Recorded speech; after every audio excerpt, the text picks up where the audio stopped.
은퇴하면 어떻게 알았는지 나를 반겨주며 찾아오는 게 있죠. 바로 국민건강보험이 지역가입자로 전환됐다는 통지서와 함께 보험료 고지서가 날라오거든요. 수입이 끊긴 상황에서 보험료는 적거나 많거나 부담이 되죠. 30여 년간 공기업에서 근무한 K씨는 은퇴 후 지역가입자로 전환되면서 건강보험료 고지서를 받고 깜짝 놀랐어요. 퇴직 후에 납부해야 하는 보험료가 42만원으로 퇴직 전 28만원보다 오히려 늘어났기 때문이에요. 회사 다닐 때는 보험료 28만원 중 절반은 회사가 내주니까 한 달에 14만원 정도를 냈어요. 그런데 이제는 42만원을 다 내야 하니 부담이 3배 이상 늘어난 거예요.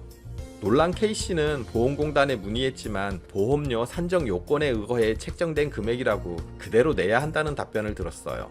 이처럼 은퇴하고 건강보험료 폭탄을 맞고 당황하는 분들이 있는데요. 은퇴 후 수입도 없는데 몇십만 원의 보험료는 큰 부담이 아닐 수 없죠. 그래서 오늘은 은퇴 후 건강보험료를 줄이는 꿀팁 7가지를 준비했어요.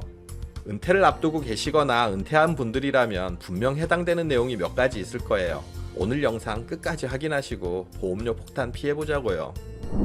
안녕하세요. 알아두면 삶이 힘이 되는 채널 매일 3분입니다. 직장 다닐 때는 소득에 따라서 건강보험료가 정해져요. 그것도 회사가 절반을 내주니 부담이 덜한데요.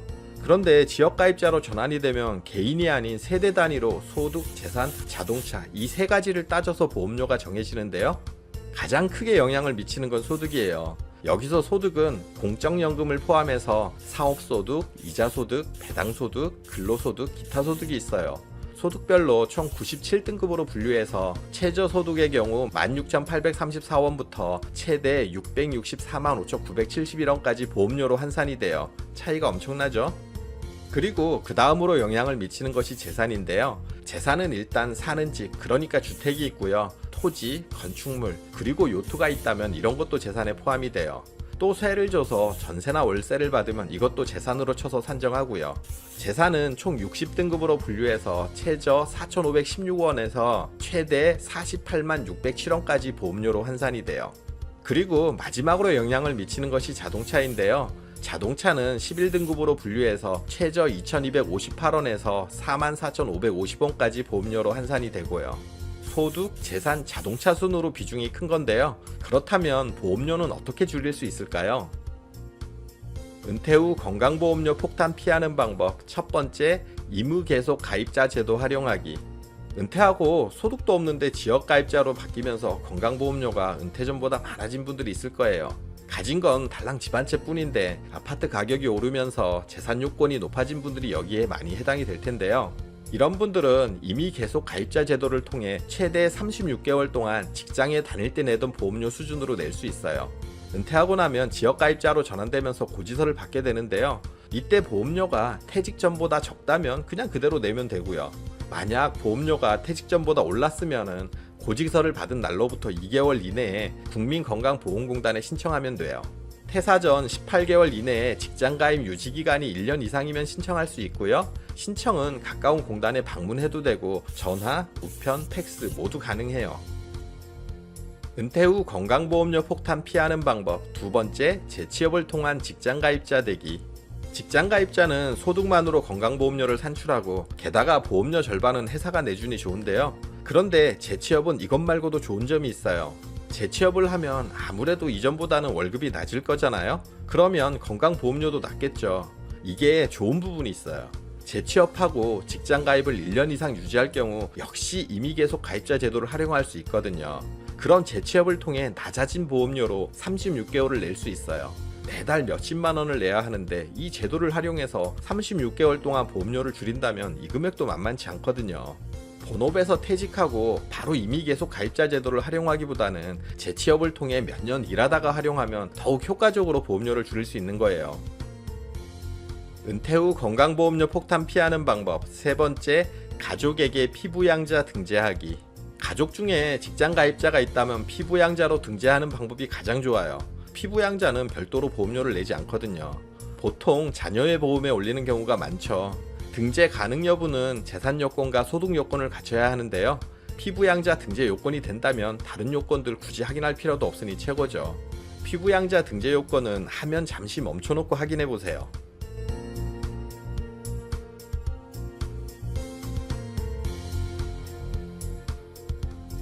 은퇴 후 건강보험료 폭탄 피하는 방법. 네 번째, 재산을 줄이거나 비중 조절하기. 재산이 건강보험료를 높이는 요건이기 때문에 비과세 증여를 통해서 재산을 줄이는 방법이 있어요. 비과세 증여 한도는 배우자는 6억 원, 성인 자녀 5천만 원, 미성년 자녀 2천만 원, 사위 며느리 각각 1천만 원인데요. 어차피 물려줄 재산이라면 비과세 증여를 통해 미리 물려주면 절세도 하면서 건강보험료도 줄일 수 있어요. 또 재산 비중을 조절하는 방법으로 부동산 자산의 비중은 줄이고 금융자산 비중을 늘리는 방법이 있어요. 건강보험료 산정 시 금융자산은 보험료 부과 대상이 아니기 때문인데요. 다만 이 경우 금융자산에서 발생한 이자소득이나 배당소득이 1천만 원이 넘을 경우에는 소득에서 건강보험료 부과 대상이 되기 때문에 금융자산을 얼마까지 보유하는 게 유리한지는 따져보고 조절해야 해요. 은퇴 후 건강보험료 폭탄 피하는 방법. 다섯 번째, 자동차 바꾸기. 현재 타는 자동차의 잔존가액이 4천만 원 미만이라면 신경 쓰지 않아도 괜찮아요. 잔존가액은 자동차 보험 들 때 이 차의 가격이 얼마다 산정해주는 가격이 있잖아요. 바로 그걸 말하는 거예요. 국산 고급 승용차나 외제 승용차 등은 이보다 비싼데요. 우리나라 사람들 대부분은 소득보다 크고 비싼 차를 선호하잖아요. 은퇴 후에는 이런 고급 승용차를 정리하고 잔존가액 4천만 원 미만인 차로 바꾸세요. 난 가오가 있어서 꼭 고급차를 타야겠다 하시는 분들은 리스를 이용하시면 4명이가 아니니 보험료 산출은 되지 않는데요. 이게 더 저렴할지는 또 따져보셔야 해요. 은퇴 후 건강보험료 폭탄 피하는 방법. 여섯 번째, 개인연금 활용 및 연금 수령 시기 조절하기.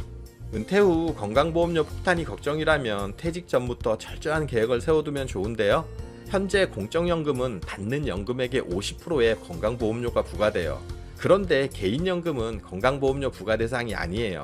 그래서 직장을 다니는 동안 개인연금 비중을 꾸준히 늘려놓으면 도움이 돼요. 또 국민연금 수령 시기를 조절하는 방법이 있어요.